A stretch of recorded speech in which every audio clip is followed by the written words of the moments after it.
दोस्तों, आज विचार शक्ति के बारे में मैं कुछ बताना चाहूँगा। देखिए, आपके विचार में आपके भाग्य की रूपरेखांकित होती है। जितनी आपकी इमेजिनेशन होगी उतनी ही आपकी इंटरनल पावर होगी।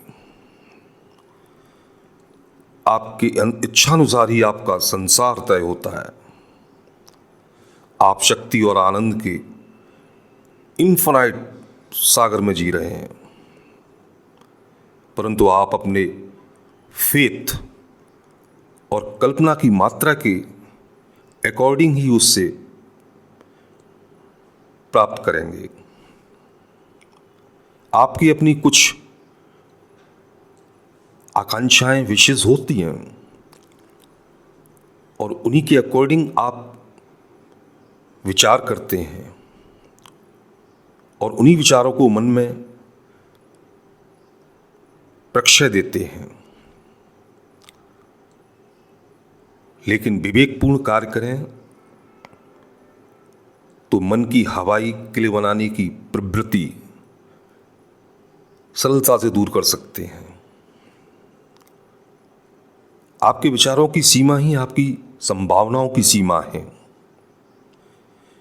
आपकी परिस्थिति तथा आपका वातावरण आपके विचारों का ही मूर्त रूप है। संसार के आपके अनुभव भी आपके विचारों के अनुरूप ही उन्नत और अवनत होते हैं। इस संसार में आप जो भी विचार करेंगे, एट लास्ट वही आपको मिलेगा, वही फलित होगा। प्योर माइंड परसिवरेंस से जो सोचता है वह होता ही है। विचारों में शक्ति उसी रेशियो में होती है जितनी लॉयल्टी, पैशन, डेप्थ और इंटेंसिटी हो। ये सारे क्वालिटी तब आते हैं जब उसी थॉट का फ्रीक्वेंटली कंटेम्पलेशन करते हैं, यानी सतत चिंतन करते हैं। आप उसका लगातार चिंतन करते हैं और जिस थॉट का आप सतत चिंतन करते हैं, निरंतर उसी की कल्पना और इच्छा करते हैं, तो ये सब उस विचार के सफल होने में हेल्पफुल होता है। ब्रेन को शुद्ध कर लीजिए।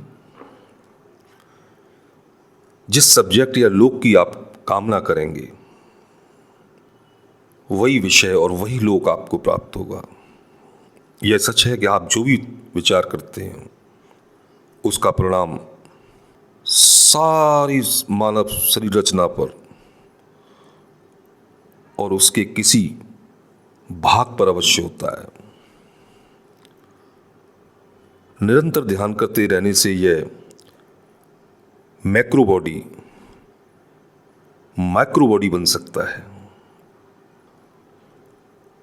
और जो ये माइक्रो मनोमय शरीर है वह मैक्रो बॉडी बन सकता है। सफलता का यही रहस्य है। फ्रीक्वेंटली आप प्रयत्न करते रहिए। दृढ़ निश्चय की पावर डेवलप कीजिए। विचारों के फ्लोरिस्ट होने इसमें यह एक महत्वपूर्ण कारण है। आपके दृढ़ निश्चय को अन्यथा करने में इस संसार में कोई भी समर्थ नहीं है। आपको सब कुछ प्राप्त होगा।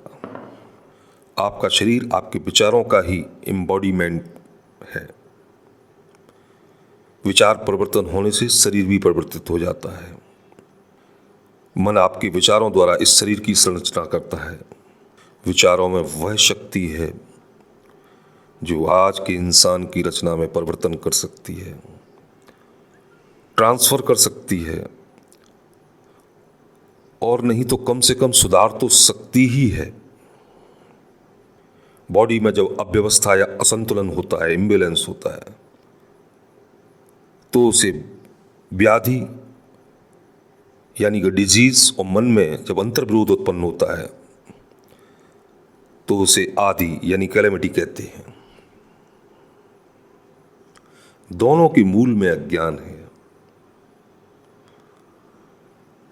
और सत्य के ज्ञान से इन्हें सुधारा जा सकता है। आज बस इतना ही, अगले वीडियो में फिर मिलेंगे। धन्यवाद।